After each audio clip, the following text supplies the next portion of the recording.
Is the essence of success truly immersed in ceaseless toil, or have we been ensnared by the illusion of workaholism? In a world that glorifies the grind, where we are often told that success is a product of sleepless nights and relentless hustle, it's easy to perceive workaholics as the epitome of achievement. They are often portrayed as the trailblazers, the movers, the shakers, the ones who seemingly have the magic recipe to attain the pinnacle of success. But what if we told you that this perception could be an illusion? That the relentless pursuit of work could be less about success and more about an insidious addiction? Yes, you heard it right. Workaholism is not just a fancy term for hard work, but a complex phenomenon that can turn into an unhealthy obsession. Workaholism, a term coined in the late 70s, describes a condition where an individual becomes excessively involved in work to the detriment of their health, personal relationships, and even their actual productivity. It's not so much about the number of hours spent at work, but rather the compulsive need to work, driven not by the joy of the task, but by an inner compulsion that's hard to resist. So, why do we often mistake workaholism for a virtue? The answer lies in our societal values that equate busyness with importance and productivity with self-worth. We live in a culture that rewards those who are always on, always hustling, always moving. In such a culture, the line between dedication and obsession can easily blur, making it hard to recognize workaholism for what it truly is, a potential problem rather than a badge of honor. But before we paint a grim picture, let's clarify one thing. There's nothing wrong with hard work. In fact, it's commendable and often necessary for achievement. The issue arises when this hard work crosses the boundary and turns into an obsession, leaving little room for anything else in life.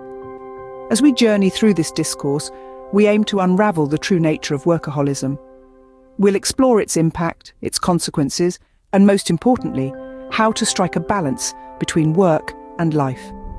Because after all, we are not just what we do, but also who we are beyond our work. In a society that glorifies the hustle, what exactly are the benefits of being a workaholic? Let's delve into the sparkling allure of the glorious grind, the ceaseless pursuit of achievement that some of us are so passionately drawn to. The first, and perhaps most obvious, benefit of workaholism is increased productivity. The workaholic is often the first to arrive at the office and the last to leave. Their desk is their domain, their tasks are their trophies. They are the ones who, while others are still rubbing sleep from their eyes, have already sent out a flurry of emails, updated project timelines, and perhaps even snuck in a conference call or two. Then there's the potential for career advancement. The workaholic's dedication and tireless work ethic do not go unnoticed. They are the ones who are often first in line for promotions, their names etched onto plaques of Employee of the Month, their faces familiar in the boardrooms where big decisions are made. They are the ones who climb the corporate ladder with a speed and tenacity that can leave others trailing in their wake. But perhaps the most significant advantage, the one that fuels the workaholic's relentless drive, is the satisfaction of accomplishing tasks.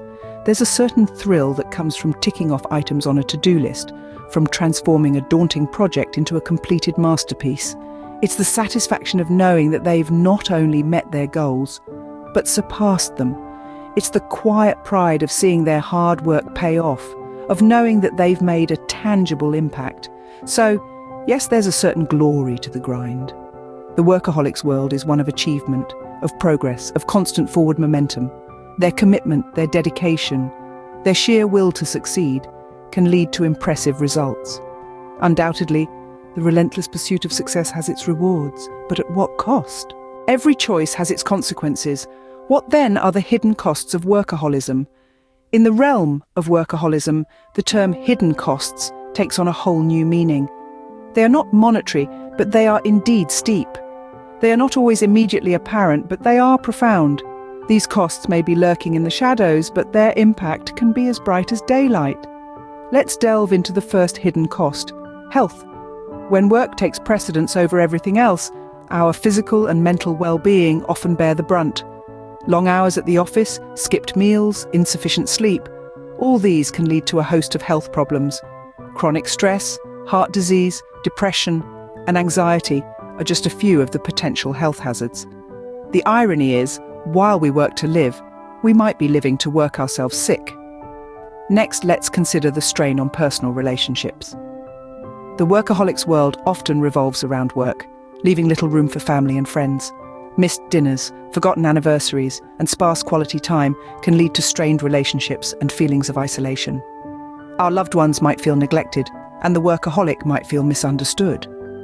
In the end, the cost might be the loss of precious relationships.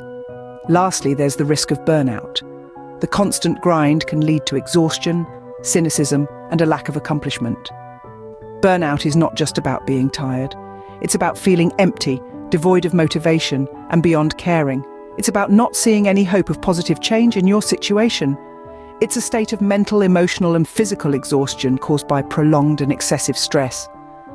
And it's a high price to pay indeed. So, while the workaholic might be lauded for their dedication and drive, let's not forget the hidden price they may be paying. It's important to remember that no amount of professional success can compensate for lost health, strained relationships, or the risk of burnout. Workaholism, it appears, exacts a hefty toll on its devotees. How then, in the throes of an ever-demanding world, can we strike a balance? It can feel like a Herculean task, particularly for workaholics who often find themselves submerged in an endless sea of tasks. Yet, it is not an insurmountable challenge. The key lies in understanding that work, as fulfilling as it can be, is but one aspect of life.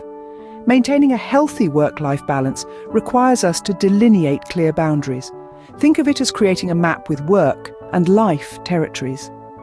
Within these territories, there must be borders that prevent one from encroaching on the other. This could mean setting specific hours for work and strictly adhering to them.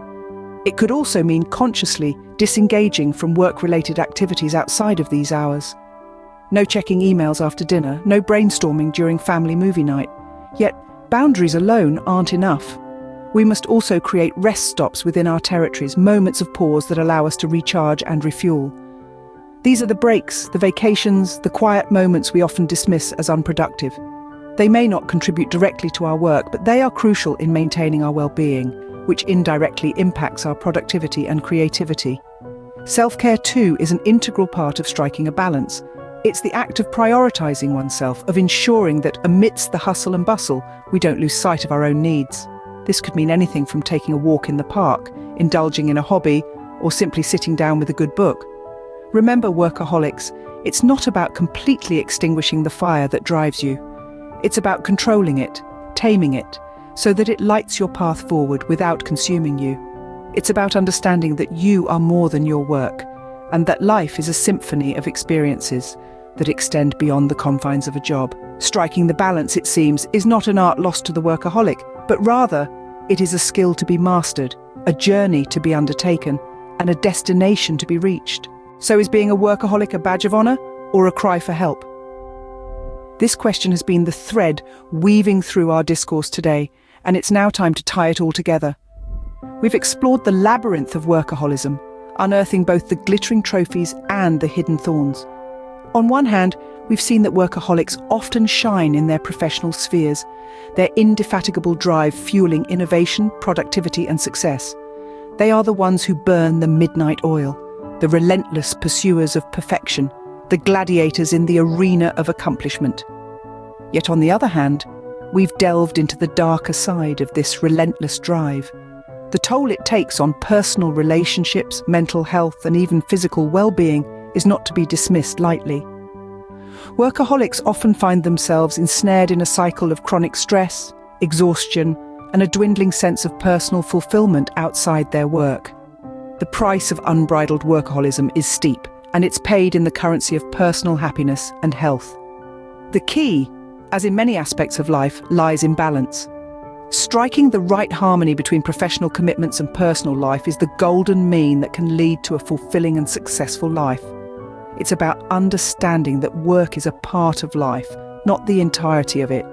It's about recognizing that while ambition is a powerful motivator, it should never overshadow the importance of rest, relationships, and personal growth. The workaholic, then, stands unveiled, not as a hero or a villain, but as a complex character on the stage of life. A character driven by a powerful engine of ambition, but one who must also heed the importance of rest and rejuvenation.